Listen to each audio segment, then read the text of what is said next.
नमस्कार दोस्तों, एक बार फिर से स्वागत है वायरल खबर में। अभी मैं मौजूद हूँ लखनऊ के इको गार्डन में। दोस्तों, वीडियो में आगे बढ़ने से पहले एक चीज़ बोलना चाहूँगा कि चैनल को सब्सक्राइब कर लीजिए, क्योंकि आप लोग वीडियो देख करके छोड़ देते हो, लाइक सब्सक्राइब नहीं करते हो। इसलिए लाइक सब्सक्राइब कर लीजिए, क्योंकि मेरी खबरें जो हैं वो पानी की तरह साफ हैं और मेरी जो बाज की नज़रें हैं उनसे कोई खबर छूटती नहीं है। इसलिए आप फटाफट से सब्सक्राइब कर लीजिए। अभी मैं मौजूद हूँ यूपीपीसीएल के आउटसोर्सिंग वर्कर के साथ में, जो कि करीब पिछले 200 दिनों से धरना कर रहे हैं, लेकिन सरकार जो है वो सो चुकी है। कहीं ना कहीं वो नींद की गोलियां खा रही है और इनके मुद्दों पर खामोश है। मंत्री जी बोलते हैं कि मुद्दों पे जल्द से जल्द कार्रवाई कीजिए, लेकिन मंत्री जी के बातों का अनादर करते हैं ये अधिकारी। इन अधिकारियों को किसने हक दिया? इन अधिकारियों को किसने हक दिया कि आप मंत्री जी के जो भी आदेश है उसका अनादर करिए या मुख्यमंत्री जी के आदेश का अनादर करिए? ये इन अधिकारियों को किसने आदेश दिया? कहीं ना कहीं अब ये जो अधिकारी है वो मुख्यमंत्री जी का, और मंत्री जी यानी श्रीकांत शर्मा जी बिजली मंत्री हैं, मुख्यमंत्री जी योगी आदित्यनाथ जी के जो आदेश हैं उनका भी पालन नहीं कर रहे हैं। आखिरकार क्या वजह है कि आज भी इतने दिन हो गए हैं लेकिन इनके मुद्दे पर लोगों में खामोशी है, लोगों में सन्नाटा पसरा हुआ है। ये सन्नाटा क्या है, इसकी क्या वजह है? मेरा सवाल है सरकार से कि आखिरकार ये सन्नाटा क्यों पसरा हुआ है सरकार पे। हमारे साथ में यूपीपीसीएल के आउटसोर्सिंग कर्मचारी, आइए इनसे बात करते हैं। आप लोग करीब पिछले 200 दिनों से धरना कर रहे हैं, कई बार विधानसभा घेरा। हालांकि पांडे जी जो है अपने तरफ से तमाम प्रयास करते रहते हैं। इनके प्रदेश महामंत्री देवेंद्र कुमार पांडे जी तमाम तरीके के नेताओं से, मंत्रियों से मिलते रहते हैं, लेकिन मसला जो है इनका सुलझने का नाम नहीं ले रहा है, क्योंकि जो नेता होते हैं वो सिर्फ वोट लेने आते हैं, वो भी चुनाव के टाइम पे। अब ऐसे में मसला सुलझाना तो दूर, मिलने से भी मना कर देते हैं। जो नेता होते हैं वो मिलने से भी मना कर देते हैं। आखिर ऐसा क्यों हो रहा है मेरे देश में? आखिर ऐसा क्यों हो रहा है मेरे उत्तर प्रदेश में? ये सवाल है बीजेपी के नेताओं से, ये सवाल है जो सरकार में बैठे हुए लोग हैं, ये सवाल है उन विश्वासघातियों से जिन्होंने वोट लेकर के विश्वासघात किया है इन यूपीपीसीएल के आउटसोर्सिंग कर्मचारियों के साथ में। तो मेरा सवाल है उन लोगों से। आइए बात करते हैं यूपीपीसीएल के आउटसोर्सिंग वर्कर्स से। आप लोग लगातार बैठे रहते हैं दिन रात, ऐसे में इतनी कड़ाके की ठंड है, इतनी भारी ठंड है, क्या लगता है जो सरकार है वो इतनी केयरलेस हो गई है कि उसको आप लोगों की कोई परवाह नहीं है? ये योगी जी की सरकार अब ऐसा प्रतीत होता है मजदूर विरोधी सरकार है। और आज हमारे संगठन का धरना यहाँ इको गार्डन में 117 दिन हो चुके हैं, इनके कान में जूं नहीं रेंग रही है।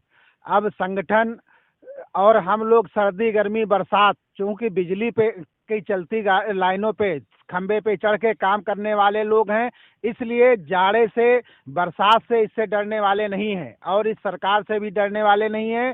अब हम लोगों का एक एजेंडा है। जब 17 में हम लोगों से वादा करके सरकार मुकर गई है, हमारी बातें नहीं सुन रही है। हम लोगों ने सरकार बनवाने का भी काम किया था। हमारे लोगों के इस प्रदेश में 1,80,000 परिवार हैं और अब हम सब लोग एक साथ विपक्ष की सरकार बनवाएंगे, विपक्ष के पास जाने का काम करेंगे।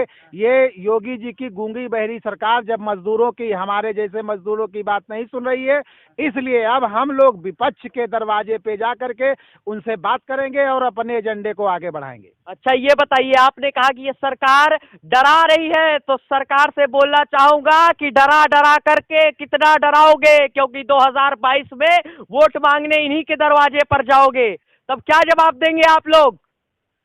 तब क्या जवाब देंगे? तब आप कुछ नहीं बोल पाएंगे, आपके पास कोई जवाब नहीं होगा, क्योंकि आपने इनके साथ में विश्वासघात किया है, आपने इनको छला है, आपने वोट लेने के बाद में काम नहीं किया है।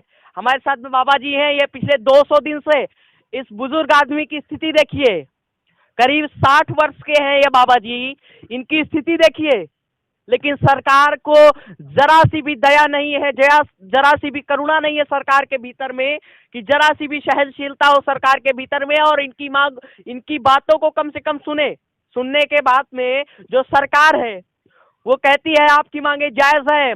जो ऊर्जा मंत्री जी हैं श्रीकांत शर्मा जी, वो कहते हैं आपकी मांगे जायज है, लेकिन उसके बाद जो ऊर्जा मंत्री जी हैं श्रीकांत शर्मा जी हैं वो क्यों इनके मामले पे चुप्पी साध लेते हैं? कौशल किशोर जी ये संरक्षक है, किस लिए संरक्षक है, किस बात के संरक्षक है कौशल किशोर जी? जब आपके संरक्षण में जो कर्मचारी है वो आज मर रहा है 200 दिन से, किस बात के संरक्षक है आप कौशल किशोर जी? किस बात के संरक्षक है? सवाल है मेरा कौशल किशोर जी से, केंद्रीय मंत्री हैं, किस बात के संरक्षक हैं आप? पिछले 200 दिन से आपके संरक्षण में रह रहे लोग इको गार्डन में बैठे हुए हैं। कौशल किशोर जी को ये भी परवाह नहीं है कि इतनी जाड़े में कैसे ये कर्मचारी रहते होंगे, यहाँ पर किस स्थिति में रहते होंगे, इनको नहीं समझ में आएगा, क्योंकि अभी इनके पास कुर्सी की गर्मी है, सत्ता की गर्मी है, इसलिए लोगों की इस ठंड में वो नहीं समझ पाएंगे कि कितना ठंड इन लोगों को लगती है इस कड़ाके की ठंड में, क्योंकि मंत्री जी जो है वो तो अपने आवास में बैठ करके आराम से बैठे होंगे। लेकिन चिंता मत कीजिए मंत्री जी, 2022 में या 2024 में फिर से कहीं ना कहीं जाना पड़ेगा इन्हीं लोगों के पास में, तब आपके पास कोई जवाब नहीं होगा। ये बताइए, जब ऊर्जा मंत्री जी समर्थन करते हैं और मुख्यमंत्री जी समर्थन करते हैं, तो क्यों उनके आदेशों का अनादर करते हैं ये अधिकारी? ऐसा है कि आज साल का पहला दिन है, हम सभी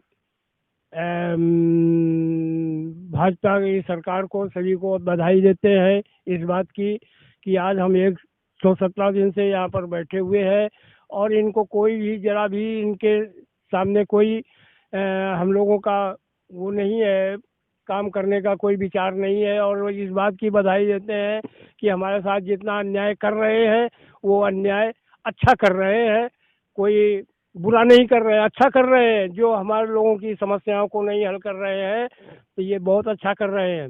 आगे आने वाले भविष्य में इनको समझ में आ जाएगा कि यानी हम लोगों ने अगर इनको भाजपा की सरकार बनाई है तो हम बिगाड़ेंगे भी, और ये 100% बिगाड़ेंगे, और ये अपने नोट कर लें इस बात के लिए।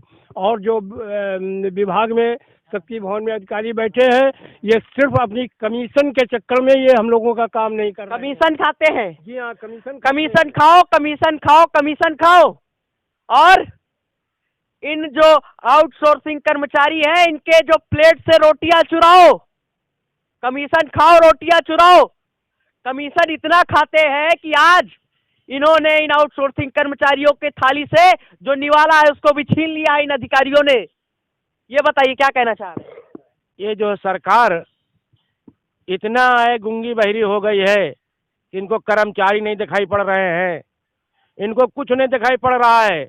अब 2022 में चुनाव करीब है, जैसे इनको हम लोगों ने लाने का काम किया है ऐसे इनको भगाने का काम करेंगे। खंभा पे चढ़ चढ़ के कंज्यूमर्स बताएंगे कि इनको बिजली आए, हम बिजली जाड़ा गर्मी बनाते हैं, आपकी सेवा करते हैं, इनको वोट मत देना, दूसरे को देना वोट। हम यही कहेंगे जा करके पूरे प्रदेश में हम लोग इनके विपक्ष को वोट जिताने का काम करेंगे। अगर हमारा काम नहीं करेंगे, हम विपक्ष को मजबूत करेंगे, घर घर जा करके हम लोग प्रचार करेंगे। दोस्तों, जो आउटसोर्सिंग कर्मचारी है वो यहीं बैठे बैठे मर जाएगा, लेकिन बीजेपी का नेता यहाँ नहीं नजर आएगा। वो नजर तब आएगा जब उसको वोट लेना होगा। और आप लोगों से एक बात बोलना चाहता हूँ कि ये देख रहे हैं तो सारे साथियों तक इसको शेयर करें और इस चैनल को सब्सक्राइब कर दें। दोस्तों, मिलते हैं अगले वीडियो में, बने रहिए वायरल खबर के साथ।